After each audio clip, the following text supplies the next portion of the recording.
Welcome to you all, and especially to Professor Richard Dawkins, who, as many of you will know, is Vice Chairman of the British Humanist Association. Now retired from Oxford University, so an emeritus professor.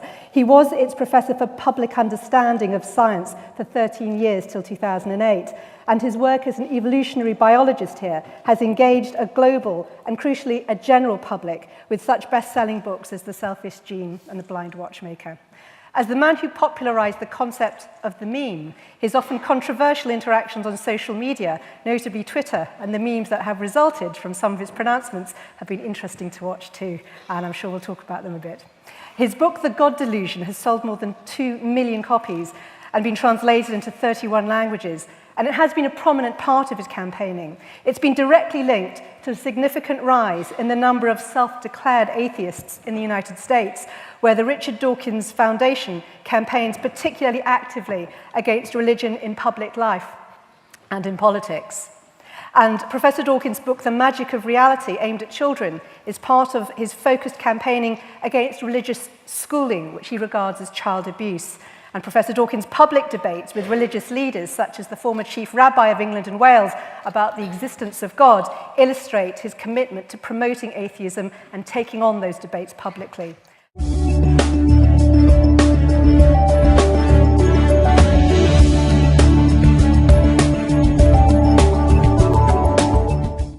I just want to make a remark. You drew the analogy of the sense of smell, what a poor sense of smell we have.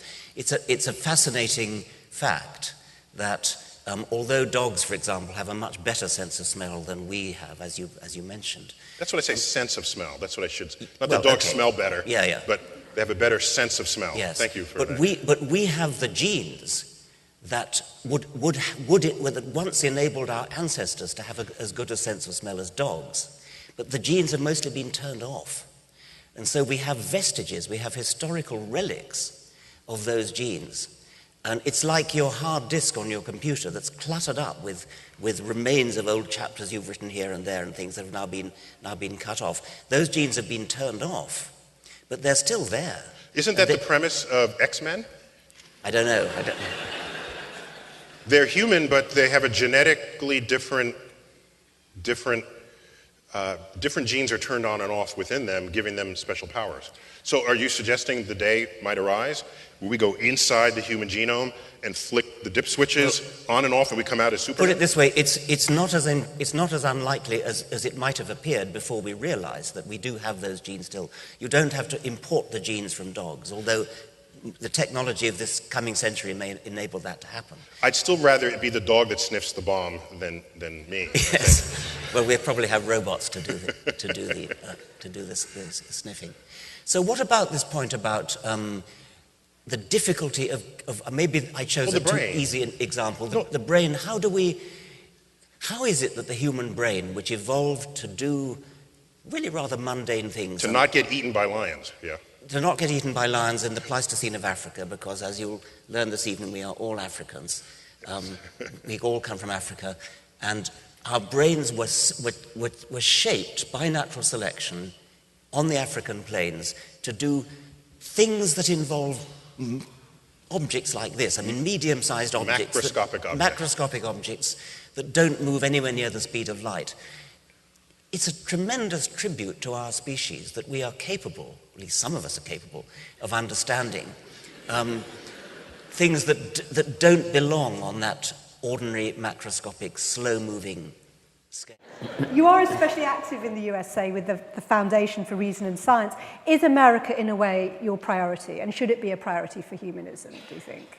Well, there's a lot to be said for making it a priority. It is an extraordinary anomaly that what you've just raised, that atheism is a dirty word in America. Theism is big business in America in a way that it isn't here, and that's an interesting point in its own right. We've recently had in George Bush a president who avowedly talked to God and let God tell him what to do, including invading Iraq. We have a country in which there's constant, in effect, cultural warfare over religion, where I'm told by my American friends that when you move to a new town in America, and you go to a party, absolutely the first question you're asked is, what church do you go to? You can't imagine that happening here. So there is a difference. There is a sense in which perhaps our efforts need to be concentrated in America rather than Britain. But actually on the world stage, it seems to me that our efforts need to be concentrated in the Middle East, in places where religion is more than just a sort of cultural battle, but actually is a physical, violent battle where people are actually being killed because of futile and footling distinctions between one religion and another. There are lots of scientists who say that they are religious. If you actually cross-question them and say, what do you in fact believe? Which religion are you? Do you believe that Jesus is the Son of God? Do you believe that Jesus was born of a virgin and rose from the dead? Almost certainly the answer is no. They are spiritual. So am I, so is Lawrence. We may not use the word spiritual, but we get a kind of uplifted feeling when we look up at the stars, when we contemplate the great distances of space, when we contemplate the complexity of life. There are people who will say, oh, well, that's religion. Well, you're playing with words there, and it's very misleading if people take from that, okay, here's a scientist who's religious, so they then assume that the scientist believes in something supernatural, when all he really believes in is what Einstein believed in. The God of Spinoza, the order in the universe. So really religious scientists are actually quite rare, and we know how rare they are because surveys have been done of both the National Academy of Sciences in America and the Royal Society here. And in both cases, it's somewhere under 10% who actually do believe in a religion in the true sense of the word. And as Neil deGrasse Tyson has said, we really need to worry about that 10%. What's going on in their minds? But they still are only 10%. And so when journalists, as Lawrence says, say that, oh, well, in order to have balance, we must have this side and on the other side, sometimes the balance is artificial. I forget who was it said, when two opposite points of view are put with equal vigor, the truth doesn't lie halfway between. One of them is probably actually wrong. I mean, the polls in America suggest that if you define atheist in a sort of more neutral way, as secularist, non-believer, sometimes they're called the nuns, then you find about 20% of Americans fall into that category. But if you define it as if you use the word atheist, then it drops to about 2%. So just simply changing a word for exactly the same thing. Julia Sweeney, I've often told this story, but it's very, very funny. Julia Sweeney, the American comedian who did this wonderful one-woman show called, I think, was it Letting Go of God, something like that, describing her own escape from Roman Catholicism. And it's a very, very amusing, very witty one-woman show. And towards the end of it, she describes her mother's reaction when her mother read in the paper that she was an atheist, and her mother said this, said, well, I don't mind you not believing in God, but an atheist? We are incredibly social animals, as I said before, and when somebody does you a good turn, it's important to be grateful. It's important to pay back the favor and to express your gratitude. And that, I suggest, might generalize the psychological predisposition to feel grateful when something good happens to you, might generalize from feeling grateful when a person does something good for you and when the weather does, say. When an accident happens, when there's an earthquake and your child doesn't die, you feel grateful. And you feel the need to be grateful to something or somebody. And you can't feel grateful to other people because they're not responsible for the weather. So you conjure up a fictitious person to feel grateful to. And that's a special case, really, of the idea that it's good survival practice to suspect agents in nature. A lot of what happens in nature doesn't have an agent deliberately causing it. A lot of it is the weather, a lot of it is the wind, a lot of it is just plain accidents that happen.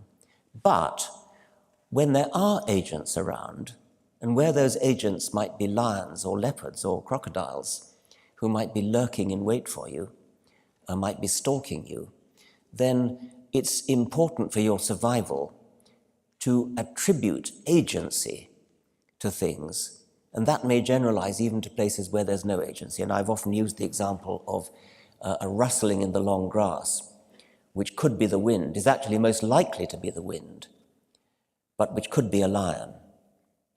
And although the odds are that it's the wind, your best bet is probably to assume that it's a lion, because if you get the bet wrong, if you bet on it being the wind and your bet is wrong, that's rather tragic. So there may be a psychological predisposition to invent agencies, invent agents where there aren't any. And this same psychological predisposition generalizes itself to wind gods and thunder gods and lightning gods and river gods and sea gods and things like that, which then become merged later on in cultural evolution into the gods, into the named gods like Thor and Zeus and Apollo and Yahweh. Do you think there is an important distinction between atheism and humanism? Well, I suppose atheism is an intellectual position about whether or not there exists a supreme being, a supreme creator. There's some dispute about whether atheists say there positively is no supreme being, or whether atheists say there is no positive evidence for one, and therefore we're going to live our lives as though there is none. And you haven't asked me about that distinction, so I won't make a big thing of it. I mean, Darwin called himself an agnostic after Huxley, and other people call themselves atheists, meaning pretty much the same thing as Darwin meant by agnostic. But a humanist I take to be an atheist plus some kind of moral position, some kind of ethical position, some kind of perhaps political position. So we are not only atheists. If we're humanists, we are atheists who take a moral stand based upon rationality, based upon rational moral philosophy, on rational ethics. So we take our atheism further and bring it into the political and the social arena. Do you think the different religions of the world will someday find a way to reconcile their differences and work together? Could they somehow find common ground to unite, or do you think they will forever be in strife with one another? Well, that's really a question you should put to them, not to me. I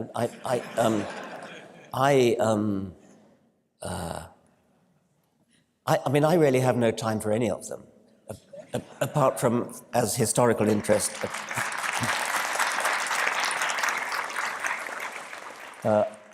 It would be of great benefit to humanity if they would get on well together, because while by no means all wars are caused by religious strife, if you look back in history, a pretty large number of them have been.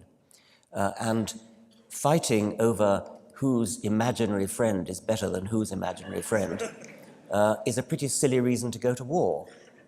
So that would be desirable. But what would be really desirable would be if religion could be consigned to the dustbin of history.